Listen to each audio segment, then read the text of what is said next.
रेखा अपने छोटी उम्र से ही मरे हुए लोगों की आत्मा को देख पाती थी। एक दिन जब वो अपने फ्रेंड शैलजा के पीछे एक आत्मा को आते हुए देखती है तो उसे शैलजा के ऊपर कुछ गड़बड़ लगता है। आमतौर पर कोई भी भूत दिन में किसी का ऐसे पीछा नहीं करता है, इसलिए अगले दिन रेखा शैलजा को जांचने के लिए नोटबुक लेने के बहाने उसके घर आ जाती है। यहाँ आने के बाद वो शैलजा से एक खाक में फूंकने को कहती है और एक नींबू को उसके आगे घुमाने पर उसे शैलजा के अंदर छिपी आत्मा रेखा को नजर आ जाती है। अब वहाँ से आकर जब वो रास्ते में उस कागज को खोल कर देखती है तो उसे पता चल जाता है कि शैलजा के ऊपर किसी ने काला जादू किया है। रेखा बचपन से ही मरे हुए लोगों की आत्माओं को देख पाती थी। एक सुबह जब वो घर का दरवाजा खोलती है तो उसे रूम के अंदर एक आत्मा दिखाई देती है। वो उसे देख ही रही थी कि तभी उसकी दादी आती है जो रेखा से कहती है, क्या हुआ, अंदर कोई भूत देख लिया क्या जो तू ऐसे देख रही है। अंदर देखने पर दादी को उसे कुछ भी दिखाई नहीं देता है। अगले दिन रेखा जब अपने फ्रेंड्स के साथ कॉलेज खत्म करके घर आ रही थी तभी उसे पेड़ पर एक लड़की दिखाई देती है जो उसकी आंखों के सामने खुद को फांसी लगा रही थी। यह देखकर रेखा डर जाती है और वो एक जगह पर खड़ी होकर उसे देखने लगती है। तभी उसकी सहेली शैलजा उससे कहती है, क्या हुआ, तू हर रोज आकर इस पेड़ के पास रुक जाती है और इस पेड़ को घूरने लगती है। रेखा कहती है, कुछ नहीं, बस ऐसे ही। जब उसके फ्रेंड्स पेड़ पर देखते हैं तो उन्हें वहाँ कुछ भी नहीं दिखाई देता है। रात को जब रेखा सोने जाती है तभी अचानक से उसके पीछे एक आत्मा आ जाती है, लेकिन रेखा उसे इग्नोर करके सो जाती है। अचानक रात को उसकी आंख खुलती है और वो नींद में चलते हुए शमशान में जाने लगती है। आधी रात को उसे घर से बाहर जाता देखकर उसकी दादी उसके पिता से कहती है, देखो बेटा, रेखा इतनी रात को कहीं बाहर जा रही है। रेखा अगले दिन अपने दोस्तों के साथ शैलजा के घर आकर उसके परिवार वालों को बताती है कि शैलजा के ऊपर किसी ने काला जादू किया है। शैलजा का भाई जो इन सब बातों पर विश्वास नहीं करता था वो इन सभी को उसके घर से जाने के लिए कहता है। इधर शैलजा की हालत दिन ब दिन बिगड़ती ही जा रही थी। रेखा वापस से शैलजा के घर आकर उसके भाई से कहती है, भाई जरा ध्यान रखना, शैलजा उठकर कहीं कब्रिस्तान न जाए। शैलजा का भाई रेखा से कहता है, तुम्हें लगता है कि वो इस बीमारी की हालत में कहीं जा पाएगी, लेकिन 12वें दिन अचानक से शैलजा उठकर कब्रिस्तान जाने लगती है।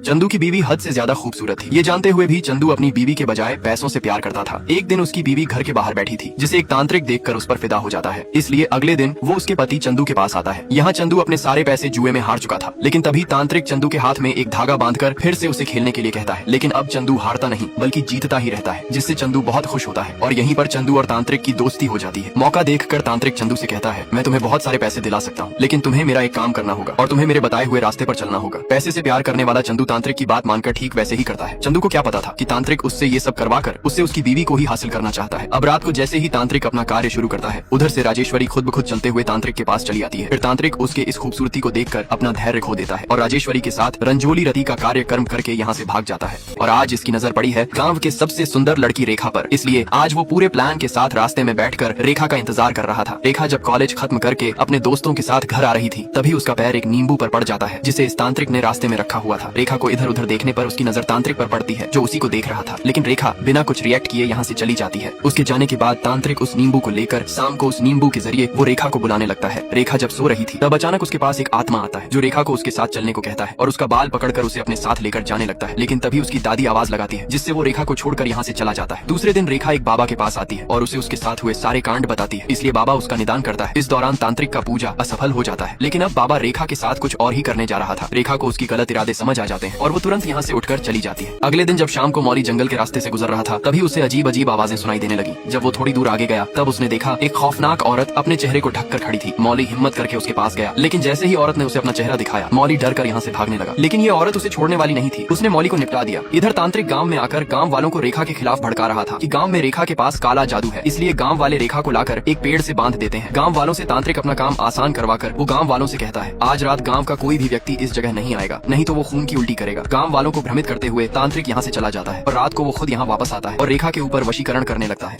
अब शैलजा की हालत दिन ब दिन बद से बदतर होती जा रही थी, इसीलिए रेखा उसके घर आके उसके भाई से कहती है, भाई जरा ध्यान रखना, शैलजा रात को कब्रिस्तान जाती है कि नहीं। शैलजा का भाई उससे कहता है, तुम्हें तो पता ही है वो तो इस हालत में चल भी नहीं सकती। धीरे धीरे 11 दिन बीत जाते हैं और 12वें दिन अचानक से शैलजा उठकर कब्रिस्तान जाने लगती है। उसको जाता देखकर उसके भाई को अब एहसास होता है कि रेखा ने सच कहा था। शैलजा का बड़ा और छोटा भाई दोनों अब शैलजा का पीछा करते हुए उसके पीछे जाते हैं, लेकिन तभी रास्ते में तेजू इन्हें रोक लेता है और कहता है, अब से जैसा मैं बोलूंगा वैसा ही करना है। शैलजा का भाई सर को हिलाते हुए उसे हाँ में जवाब देता है। 16वें दिन शैलजा फिर से कब्रिस्तान आती है, जहाँ पर पहले से ही उसका भाई और बाकी सभी लोग मौजूद थे। इस बार कब्रिस्तान में एक तांत्रिक होता है जिसने शैलजा पर रात में कब्रिस्तान आने वाला काला जादू किया हुआ था। शैलजा आकर उसके पास बैठ जाती है। तांत्रिक शैलजा से कहता है, तुम्हारी इस खूबसूरती को देखकर मैं पागल हो गया था और इसलिए अब मैं तुम्हारे साथ वो वाला कार्यक्रम शुरू करूंगा। सही मौके का इंतजार कर रहा शैलजा का भाई जैसे ही तांत्रिक को मारने जाता है तांत्रिक उसका हाथ पकड़ लेता है। ये पल शैलजा के भाई को उसे डरा देती है, लेकिन तभी पीछे से तेजू इस तांत्रिक को निपटा देता है और फिर तेजू इस हवन में शुद्ध गंगा जल डालकर उसे बुझाकर शैलजा को सही सलामत बुरी शक्तियों से बचा लेता है। एक दिन जब रेखा अचानक से अपने पिता के सामने आ जाती है तभी उसका पिता उसे भला बुरा कहने लगता है। दरअसल रेखा को पैदा करते ही उसकी माँ इस दुनिया को छोड़कर चली गई थी, इसलिए रेखा का पिता तब से अब तक हमेशा के लिए रेखा को मनहूस मानता है। रेखा जब कॉलेज गई होती है तब उसके घर एक भिक्षुक आता है और रेखा के दादी से रेखा के बारे में पूछते हुए उससे कहता है,